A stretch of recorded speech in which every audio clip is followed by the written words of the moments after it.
Apa sebenarnya tujuan kita dalam mengikuti perayaan misa?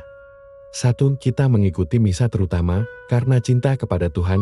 Kita mengikuti misa untuk mempersembahkan penghormatan yang rendah hati dalam ibadah kita kepada Allah yang Esa dan Tritunggal. Kita memuji Tuhan dalam misa untuk semua karyanya, kebaikan rencananya, keindahan ciptaannya, dan cara kerja anugerahnya.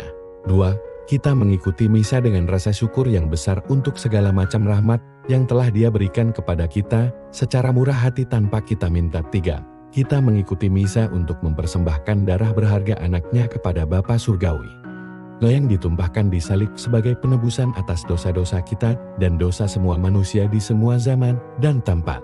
4.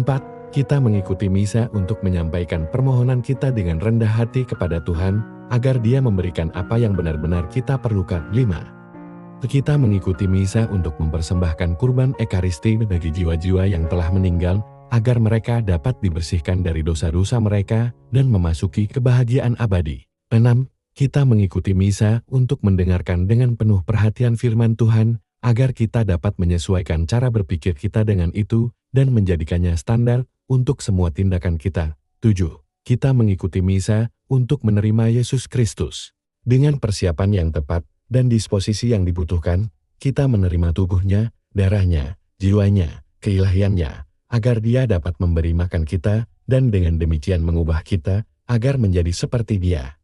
Dia menopang siarah kita di bumi ini dan memberikan jaminan kehidupan kekal yang dimulai di sini dan mencapai kesempurnaannya di Yerusalem surgawi. Mari kita ingat bahwa untuk menerima tubuh dan darah Tuhan dengan layak kita perlu dalam keadaan rahmat dan telah berpuasa 1 jam sebelum saat komuni. 8. Kita mengikuti misa tidak sebagai individu yang terisolasi dan terasing satu sama lain, tetapi sebagai anggota dari satu tubuh yang hidup, yaitu gereja, yang kepala adalah Kristus. Dalam tubuh ini, kita bersatu-satu sama lain sedemikian rupa, sehingga aku setiap orang bergabung dengan kita dari gereja. Mengapa kita hanya memikirkan partisipasi kita dalam misa sebagai sebuah kewajiban?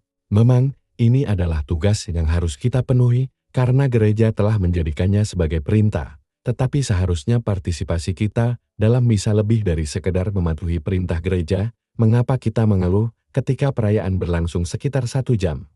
Apakah kita tidak tahu bahwa Tuhan memberi kita 168 jam setiap minggu dan hanya meminta kita untuk mengabdikan 1 jam untuknya? Janganlah kita pelit dengan waktu kita ketika memberikan waktu yang sangat pantas Dia terima. Orang yang benar-benar mencintai seseorang tidak akan menghitung waktu yang berlalu ketika mereka berada di dekat orang yang mereka cintai.